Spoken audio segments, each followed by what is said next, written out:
नमस्कार। आज हम धर्मवीर भारती के एक बहुत ही मशहूर हिंदी उपन्यास गुनाहों का देवता इस पर थोड़ी गहराई से बात करेंगे। हमारे पास उपन्यास का एक सार है, तो हम उसी के जरिए कहानी, उसके किरदारों और जो मुख्य विचार हैं उन पर रोशनी डालने की कोशिश करेंगे। तो कहानी शुरू होती है इलाहाबाद में। आज़ादी से ठीक पहले का समय है। दो मेन किरदार हैं, चंदर जो एक बहुत होनहार रिसर्च स्कॉलर है, और सुधा जो चंदर के गुरु डॉक्टर शुक्ला की बेटी है। और इन दोनों के बीच ना एक बहुत गहरा, एक पवित्र सा रिश्ता है, लेकिन वो समाज की बंदिशें हैं, वो उन्हें इसे खुलकर कहने से रोकती हैं। हाँ, बिल्कुल। और कहानी का जो बिल्कुल केंद्र बिंदु है ना, वो यही अनकहा प्रेम है। चंदर के मन में डॉक्टर शुक्ला के लिए बहुत इज्जत है, बहुत सम्मान है। और फिर समाज की मान्यताएं, खासकर वो जाति वाली बात। तो इन सब वजहों से वो सुधा के लिए जो महसूस करता है, उसे आगे बढ़ाने में मतलब नैतिक रूप से हिचकता है। ये दोस्ती से बहुत ज्यादा है, पर शायद इसे मंजूर नहीं करेगा। अच्छा, तो यहीं से मामला थोड़ा पेचीदा होता है ना। ये जो प्रेम और कर्तव्य का द्वंद्व है, ये कहानी को फिर कैसे आगे ले जाता है, खासकर जब सुनते हैं कि चंदर खुद ही सुधा को एक तरह से रास्ता दिखाता है। हाँ, और यहीं पर कहानी एक बहुत ही दुखद मोड़ लेती है एक्चुअली। चंदर सुधा से इतना गहरा लगाव रखने के बावजूद भी उसे उसे राजी कर लेता है कि वो अपने पिता की मर्जी मान ले और कहीं और शादी कर ले। उसे लगता है कि शायद यही सुधा के लिए ठीक रहेगा। एक तरह का उसका अपना आदर्शवादी फैसला है ये। और यहीं वो आदर्शवाद और जो भावनाएं हैं, उनका टकराव होता है असल दुनिया की सच्चाइयों से। और कहानी एक ट्रेजेडी की तरफ मुड़ जाती है। तो सुधा की शादी के बाद, जैसा सार में भी आता है, चंदर बहुत ज्यादा अपराध बोध और एक इमोशनल उथल-पुथल से गुजरता है।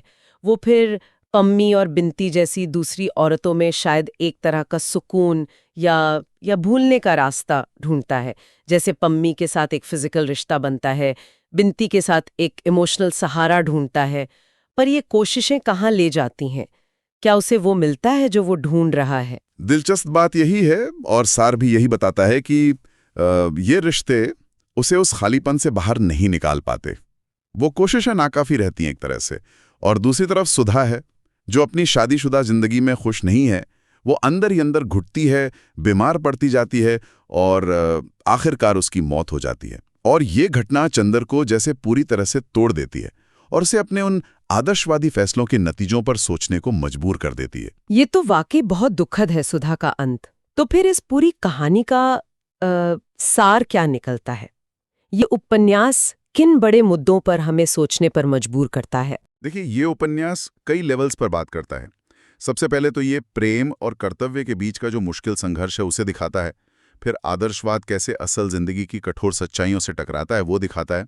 और जाहिर है, उस वक्त के समाज का जो दबाव था, जिसमें जाति व्यवस्था थी और वो मर्दों वाली सोच, पितृसत्ता, जहां औरतों की इच्छाओं का कोई मोल नहीं था, वो सब इसमें है। चंदर का जो सफर है, वो एक तरह से पछतावे और अपने जीवन में मायने ढूंढने की एक दर्दनाक खोज बन जाता है। और ये जो टाइटल है उपन्यास का, गुनाहों का देवता, ये अपने आप में कितना मतलब विरोधाभासी सा लगता है ना। चंदर को सब अच्छा मानते हैं, नेक, आदर्श, देवता जैसा, पर उसके फैसले आखिर में गुनाह जैसे नतीजे लाते हैं, सबके लिए दुख। इमोशनल दमन को, उनकी उलझन को दिखाते हैं।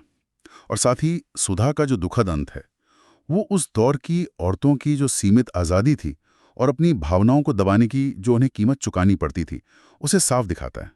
कैसे सामाजिक उम्मीदें आपकी निजी जिंदगी और खुशियों पर हावी हो सकती हैं। तो कुल मिलाकर ये एक ऐसी कहानी लगती है जहां अच्छे इरादे और समाज की उम्मीदों के बोझ तले इंसान की भावनाएं, प्यार, वो सब कुचल जाते हैं। चंद्र का जो आदर्शवाद है, वो असल दुनिया की जो कॉम्प्लेक्सिटीज हैं उनके सामने टिक नहीं पाता। गहरे अंदरूनी और बाहरी संघर्ष को दिखाता है, जो अपनी ख्वाहिशों और समाज के बनाए नियमों के बीच फंसे हुए हैं। अगर हम इसे थोड़ा और बड़े पैमाने पर देखें, तो ये दिखाता है कि कैसे सामाजिक ढांचे, मान्यताएं और फिर हमारे अपने व्यक्तिगत चुनाव, ये सब मिलकर किसी की जिंदगी को, जैसे सुधा के साथ हुआ, एक दुखद दिशा दे सकते हैं।